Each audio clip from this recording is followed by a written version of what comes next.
Eurosceptics always opposed the single EU foreign policy, until there was one.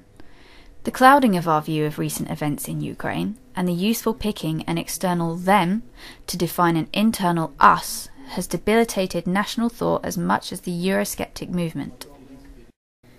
And yet there are so many regular people who are deeply suspicious of the way these events are reported to them.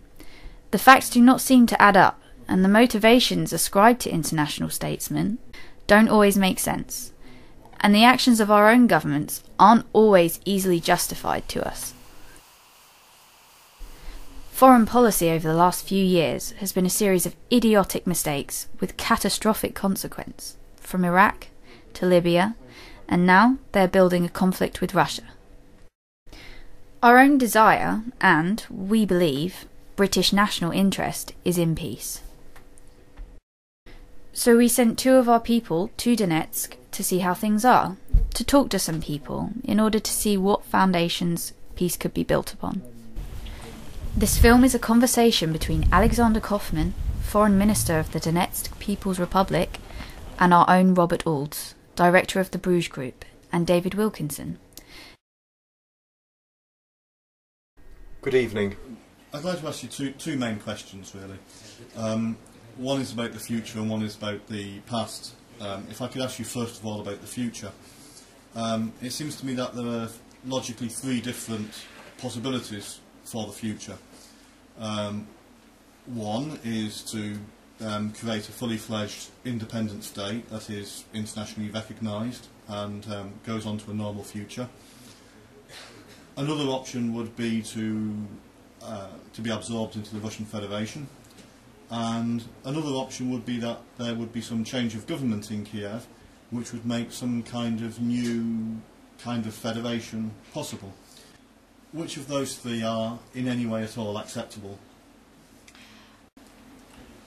Я не хочу быть пророком, Давид, поэтому я скажу, какой вариант. I do not want to predict the future, but, for us, the most convenient thing would be a different government in Kiev, that the Nazis would be held to account for what they have done here. The British should know something about Nazis. They should be brought to justice. You see these Nazi signs in Kiev. We hope UK would open up a second front after some delays. Второй вариант – это независимое существование.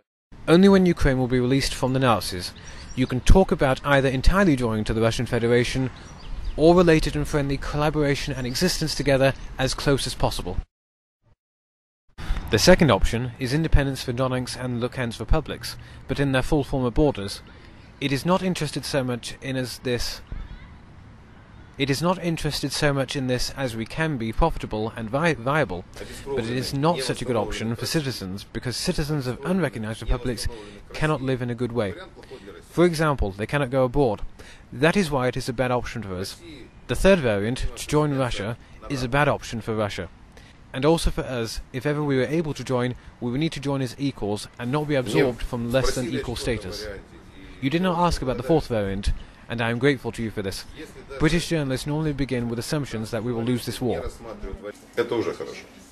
You've suggested something in your description of the first variant, and that is that there are people and activities going on in Kiev which should be held to international account, possibly even some kind of appearance at the War Crimes Tribunal in The Hague. Do you think that this is something that people should be seriously looking at now?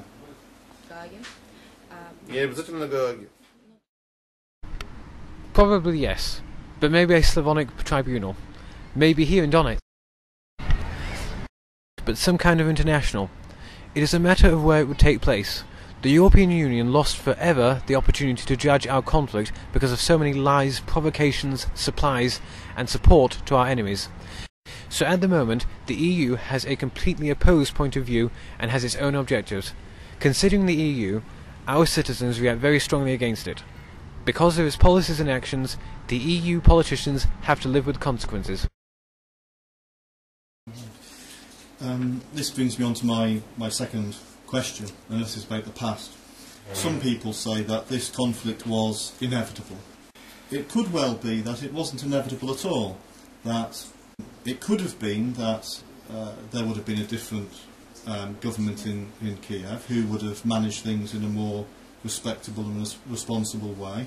The old Ukraine may have evolved into a happier federation which respected all of its citizens.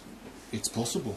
What I'd like to ask is whether or not you feel that the European Union behaviour before the Euromaidan revolution and even subsequent to that has been irresponsible or even deliberately harmful. Do you feel that had the European Union not acted the way it did, that this conflict may never have happened?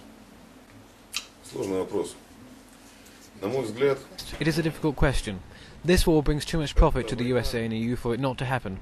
We can speculate who is really in charge, Yanukovych or nowadays Nazis. Everyone participated in this course of events. Дэвид, до последнего, нас уже убивали. David, till the last moments, until they began to kill us, we asked for a referendum on opportunity to have a federal structure within Ukraine. But when events occurred in Odessa, when more than 200 people died, with more than 40 in Mariupol, and in the police department when the bombing of Slovensk began, they started this war with batons, but soon began the use of heavy artillery against us. Since then, many more have died. You have heard the proverb that an army can shoot once on its own citizens, and the next shot will be against a new nation. So after the use of artillery, the new nations of Donetsk and Luhansk were inevitable. In response to speculation about EU motivations, I would like to ask you which countries suffered the most economically, I emphasize economically, in the Second World War. Экономически, я подчеркиваю. Пострадала в результате Второй мировой войны. Stalin famously said that the British contribution had been time, the American contribution had been money, and the Russian contribution had been blood. But I think that Britain paid most of all. Помимо времени, Англия потеряла в результате Второй мировой войны впоследствии. Along with time, Britain lost its colonies, its navy, the prime position in the world, and an empire on which the sun never set. Britain turned into the usual European country. Now it happens again. When EU begins to rise and go away from the USA, destabilization appeared here. But it will cause some consequences to Europe. Look at the sanctions the EU imposes on Russia. They are emotional. They will have bad consequences for Europe. Europe will suffer and destroy itself by fighting Russia, as has happened before. There will be suffering. There will be suffering of money, not just time. USA will wage economic war against Russia, but with your resources, and European Union resources. You know the proverb of the farmer who must knock in a nail. If he keeps hold of the nail with his fingers, he may knock the nail in, but he will squash his fingers. I think you have heard about technological cycles. Now it's the 6th technological cycle. Please pay attention that in every technological cycle, USA started the conflict where Europe and Russia were thrown back. It was when the USSR collapsed, the war in Afghanistan, the Second World War, always Russia and Europe were behind USA.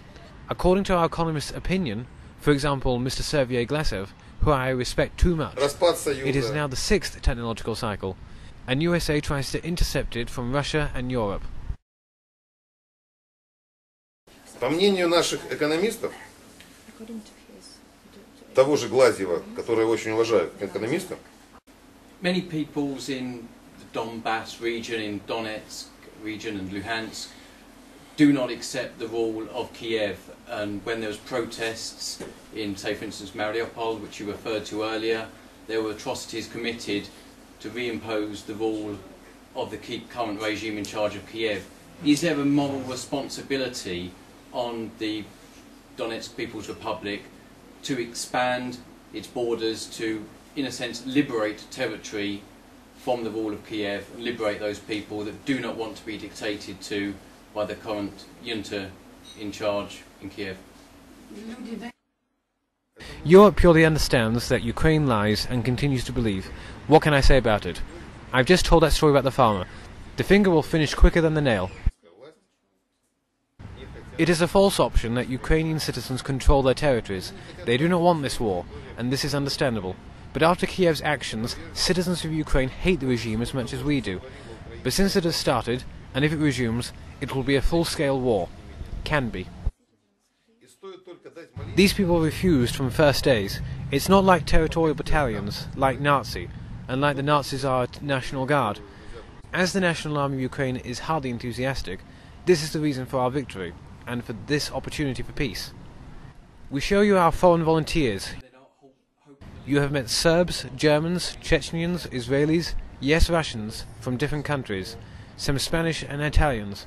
Ukraine does not show their foreign volunteers. Our volunteers are well known, but on the Ukrainian side they are mercenaries, for money, and this is why we are not shown. Graham Phillips, a British journalist working for Russia Today, does not carry a rifle, but tries to allow our side to be heard so that we can consider that he is fighting war with words. Where are you from in the UK? Which region? Кстати, если не секрет, а вы сами откуда? Англия, Шотландия, Ирландия, Уэльс? Вы сами? Лондон. Скажите, если бы... Yes, and I think David was born in Wales, like John Hughes, who founded Donetsk. But if Scotland had voted for independence, I think you would have been against this, but you would not have taken up arms and gone to kill the Scots, or those Welsh who vote to separate. This is the question we should put to the viewers. Why you English would not go and kill Scots if they had voted in referendum. We conducted a referendum. More than 90% took part. This is the democratic way, not rifles and artillery. Это демократический, свободный путь. Он не заслуживает градов, ураганов, смерчей, ракетных обстрелов и автоматных очередей. What message do you have for the new British Prime Minister in the United Kingdom? What message would you like to give? I would like to remind whoever wins your election what he was taught at school. What are the causes of fascism and Nazis? What are the effects? What is happening in Kiev is encouraging a revival of fascism in Europe, and he should do whatever he can to stop it. People of Ukraine and the army do not want this war. Only Nazis do. This war also helps revive Nazis in Europe. Britain should realise this. Like Churchill, open a second front. So as Britain sees today's problem, a revival of fascism in Europe, and should act now, and so not to see tragedy and loss. Britain lost 90% of its power in World War II, of an empire in World War II, repeated by making similar mistakes today. We do not want you to send tanks and rifles here, but just do not support the regime in Kiev. When the Austrian Freedom Party gained power in Austria, the EU had actions against the Austrian government, and now there is a far worse regime in Kiev, but there is no action from the EU. I wonder why. You might also look out for a film we made last May about the Euromaidan coup and events in Crimea, and the EU policy entitled Someone Had Blundered, with apostrophe D as in the poem. We also have a film on the problem of EU's Russia policy in summer 2015.